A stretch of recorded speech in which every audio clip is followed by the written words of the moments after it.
Get out of my house! You're nothing but a dirty maid." The word sliced through the air as the old woman's jewelry clinked against her wrist, pointing toward the door. The maid stood frozen, clutching her torn uniform, eyes stinging with humiliation. Rain poured outside, soaking the steps she was pushed onto. Her few belongings scattered in the mud, worthless, just like how they saw her. She had scrubbed their floors for years, raised their children, cooked their meals. Yet one broken vase was all it took to erase her existence. The iron gate slammed shut behind her, sealing her fate. Or so they thought. Because what they didn't know was that in less than a week, the same woman they had thrown away like trash would sit beside the billionaire president's son, and the entire nation would be watching. Have you ever been thrown away by people who thought you'd never rise again? Tell us in the comments. Before we begin, hit subscribe. It's appreciated. Her name was Clara. Every morning, long before sunrise, she would quietly walk through the narrow alleys of the city's rich district, her shoes worn thin, her hands cracked from soap and cold water. The mansion where she worked stood like a palace. Tall gates, marble floors, chandeliers that glowed even when no one was home. To Clara, it wasn't just a job. It was survival. Every plate she washed helped her little brother go to school. Every hour she worked meant one more night with food on their small wooden table. She was invisible to most who lived there, a shadow moving between laughter and luxury. The lady of the house, Mrs. Kingsley, treated her like air. Guests would come and go, and Clara would bow her head, smile softly, and vanish into the kitchen. But beneath that silence was a woman carrying dreams she never dared to speak aloud, dreams of dignity, of freedom, of being seen. One Friday morning, everything changed. A priceless vase shattered while she was cleaning, the sound echoing through the marble halls like thunder. Before Clara could explain, Mrs. Kingsley's rage erupted. There were no questions, no hesitation, just judgment. Within minutes, Clara was dragged to the door, her wages withheld, her dignity stripped. She stood in the rain outside that mansion, her trembling hands clutching a small bag of clothes. Her brother's picture was inside, the only reason she had endured all the cruelty. As the thunder rolled overhead, she whispered, "I'll find a way, somehow." That night, she slept on a park bench near the city square, shivering under a broken umbrella. People passed by, glancing but never stopping. No one knew that this same woman, abandoned and drenched, was standing at the edge of a story that would one day shock an entire nation. If you were in her place, humiliated, homeless and alone, what would you have done next? The next morning, the city stirred awake as if nothing had happened. But for Clara, nothing would ever be the same.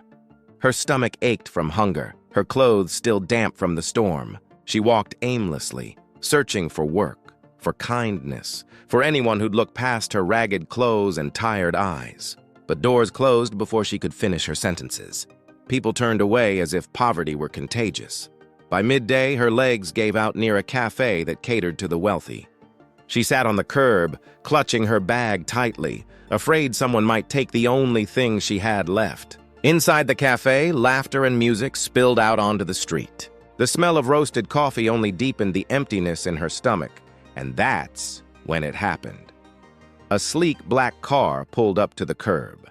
The driver stepped out first, opening the back door for a young man in a tailored suit. He looked like he belonged to a world far beyond hers, confident, polished, every move deliberate. His name was Alexander Pierce, the son of the sitting president and heir to one of the most powerful business empires in the country. As he stepped out, his gaze caught hers. Just for a second, a drenched woman trembling in the cold, clutching a torn bag. Something in her eyes stopped him. He hesitated. Then, before his driver could hurry him inside, he reached into his pocket and handed her a few bills. It wasn't pity in his eyes. It was curiosity, maybe even recognition of a quiet strength, but Clara didn't take it. Her pride wouldn't let her. "Thank you," she whispered softly. "But I'll earn it myself." That answer, simple, raw, defiant, stayed with Alexander longer than he expected.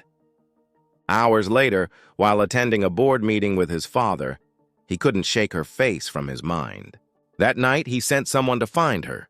Days passed before they met again. Clara was sweeping the steps of a run-down inn, working for food instead of pay. A black car stopped again, and when she looked up, it was him. He offered her a job, not as a maid, but as an assistant for his new community initiative. She hesitated, unsure if it was a trap or mercy. But something in his calm, steady tone made her say yes. Her life began to change in small ways. Warm meals, clean clothes, respect. Something she had never known in all her years of service. Yet whispers started spreading. Why her? A maid working with the president's son? The media soon caught wind of it, twisting her story into something scandalous. When the pictures hit the headlines, her walking beside Alexander smiling, the internet erupted.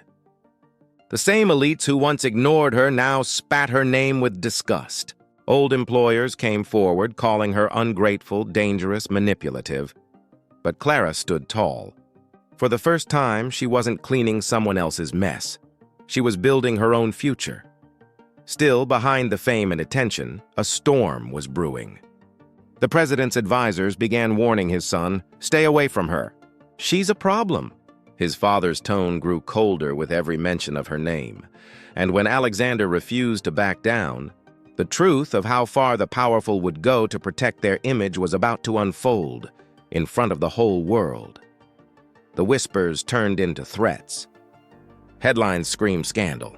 President's son in love with ex-maid. Clara, the woman who could ruin a dynasty. The world that had lifted her up was now waiting to watch her fall. Alexander tried to shield her, but even his influence had limits. The pressure from his father's inner circle grew ruthless. Sponsors withdrew support from his charity. Anonymous letters arrived, warning Clara to leave or face consequences. One evening, when she left the foundation office, 2 men in black suits followed her. Their words were sharp, cold. "He's not your kind. Leave before we make you." She didn't tell Alexander. She just walked home that night trembling, her heart breaking not from fear, but from the weight of history repeating itself, the poor being silenced by the powerful. The next day, everything exploded. A private dinner at the presidential residence turned into a public humiliation. Clara had been invited under the pretense of a meeting. She arrived wearing a borrowed dress, her hands shaking but hopeful. When she entered the grand hall, every eye turned. Reporters, flashing cameras, and at the center, the president himself. He looked at her with disdain. "This," he said to the room, "is who my son believes represents our family." Laughter followed. The moment froze in her mind. The faces, the whispers, the shame. Her throat tightened, but she refused to cry. Then Alexander stood. In front of everyone, the cameras, the guests, his father, he took her hand. "Yes," he said firmly. "This is the woman who represents my heart." Gasps filled the hall. The president's face went pale. The crowd's laughter died into silence. That night, the media stormed the streets, demanding answers. Clara became a symbol, to some a disgrace, to others a sign of defiance. But while the world debated her worth, she sat quietly in Alexander's car, watching the city lights blur past, realizing that no matter how much love tried to protect her, power would always fight back. Would she run away to save him from losing everything? Or stay and face a world determined to destroy her name? What do you think she should do next? Tell us in the comments. The scandal reached every screen in the nation. Talk shows dissected her past. Tabloids hunted for her secrets, and people who had once ignored her name now spoke it with either admiration or hate. Clara stayed silent through it all. She moved out of the city for a while, far from cameras and microphones, choosing peace over noise. But silence didn't mean defeat. It meant transformation. Alexander refused to apologize. His father's disapproval cost him his political future, but it didn't matter anymore.